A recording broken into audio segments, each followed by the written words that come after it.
Hello students, आप सबका स्वागत है एक बार फिर हमारे YouTube चैनल सिंधवाल क्लासेस के YouTube चैनल पर।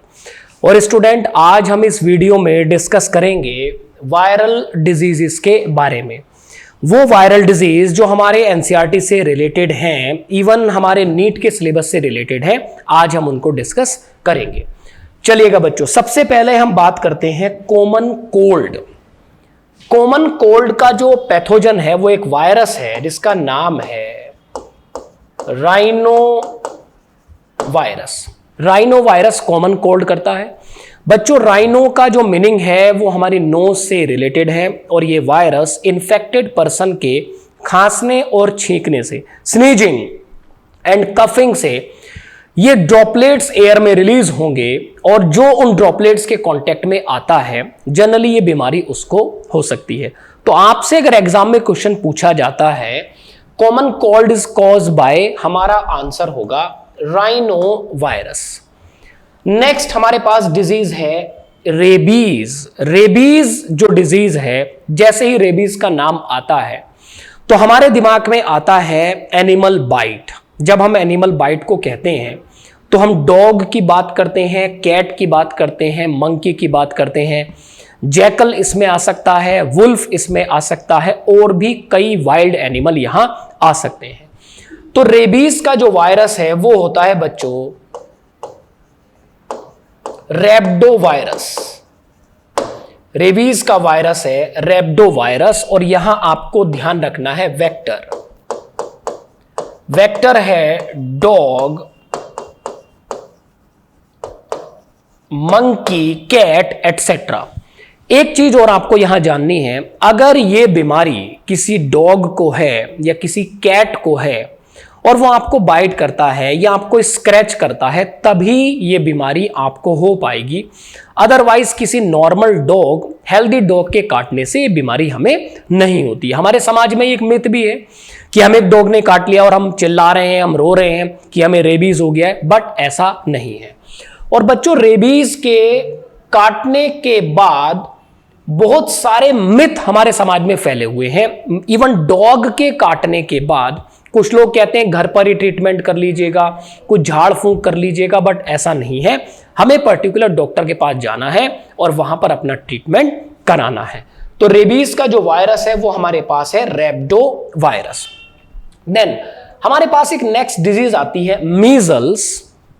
मीजल्स जो बीमारी है ये नॉर्मली अगर हम एवरेज बात करें तो ये बच्चों को ही होती है और इसका वायरस जब बच्चों पर अटैक करता है तो धीरे धीरे हमारी बॉडी पर कुछ डॉट्स अपीयर होने लगते हैं। डॉट्स जो होते हैं समटाइम उसमें पस भरा हो सकता है। तो मीजल्स के अगर आप बैक्टीरिया, मीजल्स के अगर आप वायरस के बारे में बात करते हैं तो वो वायरस होता है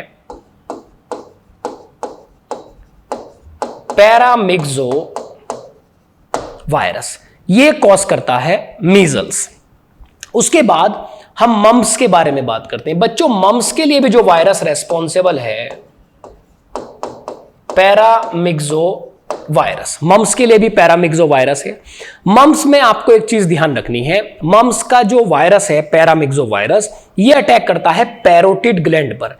पैरोटिड ग्लैंड सैलिवरी ग्लैंड से रिलेटेड होती है और जब ये पैरोटिड ग्लैंड पर अटैक करता है तो these glands are swell out. ये ग्लैंड्स क्या हो जाती हैं?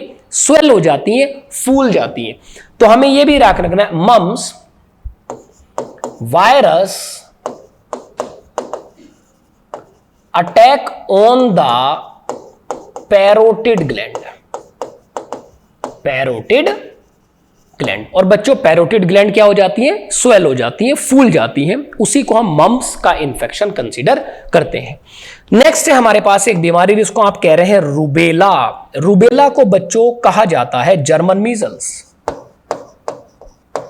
जर्मन मीजल्स, जर्मन मीजल्स हम इसको कह रहे हैं rubella.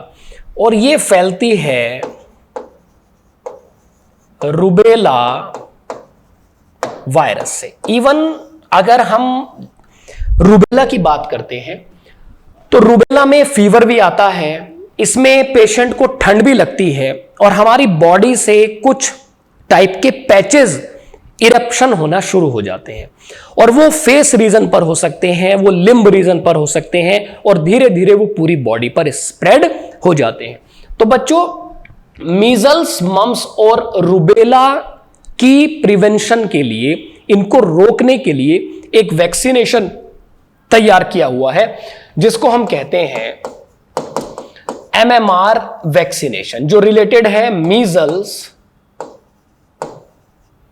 Mums and rubella. Measles, mumps and rubella, MMR vaccination.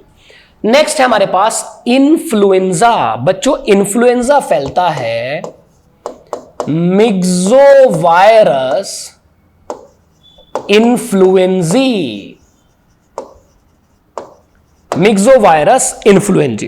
क्या होता है बच्चों इन्फ्लुएंजा? इन्फ्लुएंजा ड्रॉपलेट इन्फेक्शन है, ये ड्रॉपलेट से ही फैलता है। अगर किसी पेशेंट को इन्फ्लुएंजा है और वो स्नीजिंग करता है, वो कफिंग करता है, या उसका नेजल डिस्चार्ज या वूंड से होने वाला डिस्चार्ज किसी और हेल्दी पर्सन के कांटेक्ट में आता है, तो उसको ये बीमारी हो सकती है। इवन जैसे हम कॉमन कोल्ड की बात करते हैं, ऐसी ही ये एक प्रॉब्लम है, लेकिन कॉमन कोल्ड से ये थोड़ी सी ज्यादा सीरियस टाइप की प्रॉब्लम है, जो होती है मिक्सोवायरस इन्फ्लुएंजी बैक्टीरिया वायरस से। देन हमारे पास आता है पोलियो। पोलियो को पोलियोमाइलिट्स भी कहा जाता है, और पोलियो का जो वायरस है उसको हम कहते हैं पिकोरना, पिकोरना वायरस, पिकोरना वायरस। बच्चों, पोलियो में हम जानते हैं कि जैसे ये कॉन्टेमिनेटेड वाटर और कॉन्टेमिनेटेड फूड से ये बीमारी फैलती है, और अगर किसी बच्चे को पोलियो की बीमारी है तो ये वायरस बच्चे के नर्वस सिस्टम पर अटैक करता है, और नर्वस सिस्टम से जो सिग्नलिंग होती है स्केलेटल रीजन को, वो पूरी तरह से डैमेज हो सकती है, डिस्टर्ब हो सकती है, जिसके कारण आप देखते हैं कि सम टाइम बच्चे के लिम्ब, आप कह सकते हैं फोर लिम्ब या लोअर लिम्ब, पूरी तरीके से काम नहीं कर पाते हैं। उस प्रॉब्लम को आप पोलियो कंसीडर करते हैं।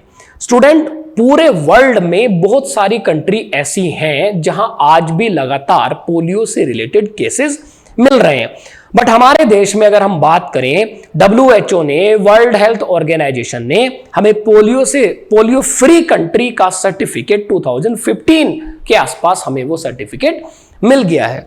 तो आपको याद रखना है कि पोलियो किस वायरस से होती है? पिकोरना वायरस। बच्चों, अगर हम मेडिकल एग्जाम की बात करते हैं तो मेडिकल एग्जाम में समटाइम वायरस से डायरेक्टली ही क्वेश्चन आता है, इवन वायरल डिजीज से, कि किस डिजीज से रिलेटेड कौन वायरस हो सकता है। फाइनली हमारे पास है डेंगू, जिसको ब्रेकबोन फीवर भी कहा जाता है। ब्रेकबोन फीवर, ब्रेकबोन फीवर। बच्चों, क्यों कहते हैं इसको ब्रेकबोन फीवर? पहले इसके वायरस को जान लेते हैं। डेंगू का वायरस है flavi virus. Flavi virus, flavi virus cause करता है डेंगू, लेकिन बच्चों डेंगू का वायरस कभी भी आपकी बॉडी में डायरेक्ट एंटर नहीं करता, ये एंटर करता है एक वेक्टर के थ्रू, और आपको उस वेक्टर का नाम पता होना चाहिए। वेक्टर का नाम है Aedes mosquito. Aedes mosquito. Aedes mosquito की जब हम बात करते हैं तो ये कौन है? ये है फीमेल एडीज मस्किटो।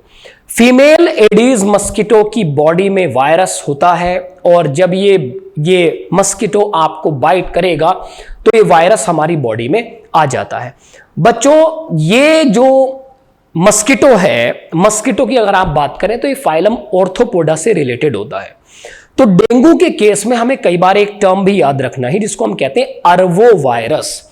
ये टर्म आपको जरूर याद रखनी है, अर्वो वायरस। अर्वो वायरस। बच्चों, अर्वो वायरस का मतलब होता है ऑर्थोपोड, ऑर्थोपोड बोर्न वायरस। मतलब अगर हम वायरस की बात करते हैं तो वायरस पर्टिकुलर कुछ ऑर्थोपोड्स के पास प्रेजेंट होता है, और जो बीमारी, जो वायरस किसी ऑर्थोपोड की हेल्प से ह्यूमन को अटैक कर रहा है, इसलिए आप उसको टर्म दे देते हैं अर्वो वायरस। तो arbovirus arthropod borne related term है। और अगर हम बात करते हैं मेन वायरस जो कि हमारे पास है फ्लेवी वायरस, जो कॉज करता है डेंगू, और डेंगू को हम कह रहे हैं ब्रेक बोर्न फीवर। बच्चों हम इसको इसलिए कहते हैं क्योंकि डेंगू का वायरस हमारी बॉडी में ज्वाइंट्स होते हैं, ज्वाइंट्स पेन के लिए रेस्पॉन्सिबल होता है, और हड्डियों को तोड़ने वाला इसको हम फीवर कहते हैं कि हड्डियों को तोड़ देता है, हमारी बॉडी में बहुत ज्यादा पेन हो जाता है, बॉडी कमजोर हो जाती है। बॉडी हमारी क्यों कमजोर होती है बच्चों? Due to low count of blood as well as platelets की अगर आप बात करें बच्चों, इसमें प्लेटलेट्स काउंट भी घटता रहता है, इसमें आरबीसी काउंट भी घटता रहता है लगातार। तो पर्सन कई बार सफर करता है एनीमिया से। तो बच्चों आज की इस वीडियो में हमने कवर किया कॉमन कोल्ड जो होता है राइनो वायरस से, रेबीज होता है रेब्डो वायरस से, मीजल्स पैरामिक्सो वायरस से, मम्स ये भी पैरामिक्सो वायरस से होता है, रुबेला जिसको आप कह रहे हैं rubella virus, influenza myxovirus influenzae, और polio picornavirus, and finally dengue जिसको आप कह रहे हैं फ्लेवी वायरस। तो बच्चों मुझे उम्मीद है कि आप इन वायरल रिलेटेड डिजीज को अच्छे से याद करेंगे, और नेक्स्ट वीडियो के लिए, नेक्स्ट लेक्चर के लिए आप जुड़े रहिएगा हमारे YouTube channel Sindhwal classes YouTube channel के साथ। Best of luck students and thank you so much.